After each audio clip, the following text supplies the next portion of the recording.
শুভেন্দু অধিকারীর কেন্দ্র নন্দীগ্রামে সমবায় ভোটে জয়ী বিজেপি। নন্দীগ্রামের দেশপ্রাণ সমবায় কৃষি উন্নয়ন ভোটে জয়ী পন্ত শিবির, 12-0 ভোটে জয়ী বিজেপি সমর্থিত প্রার্থীরা।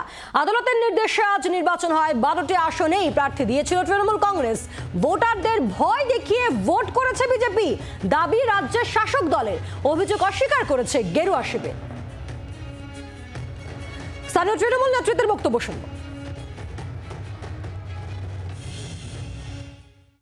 বহিরাগত প্রচুর বিজেপি কর্মী সমর্থকের উপস্থিতি।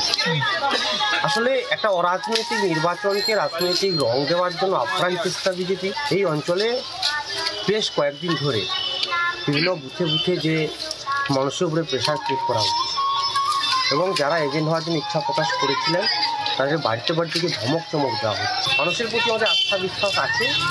এই হরিপুর অঞ্চলের মানুষ যদি নিজের ভোটটা নিজে দিতে পারে তাহলে পরাজয় সুনিশ্চিত। সমবায় ভোটে জয় পেয়ে উচ্ছ্বসিত বিজেপির বক্তব্য শুনবো। দেশপ্রাণ সমবায় কৃষি উন্নয়ন সমিতি লিমিটেডে পরিচালক মন্ডলী 12টি আসন ছিল। এখানে 12টি আসনে ভারতীয় জনতা পার্টি 12টি আসনে প্রার্থী দিয়েছিল, তৃণমূল কংগ্রেসও 12টি আসনে প্রার্থী দিয়েছিল, বামপন্থীরা 4টি আসনে প্রার্থী দিয়েছিল। আমরা ভারতীয় জনতা পার্টির দেশপ্রাণ সমবায় সমিতিতে 12টি আসনে আমরা জয়লাভ করি। এজেন্ট দিতে পারিনি, আমরা সন্ত্রাস করেছি। থানা তো আছে, নন্দীগ্রাম থানায় তৃণমূল কংগ্রেসকে অভিযোগ করতে বলুন, তাদের সাংগঠনিক দুর্বলতার আগে স্বীকার করুন। বাংলার আওয়াজ, বাঙালির আবেগ, জি 24 ঘন্টা।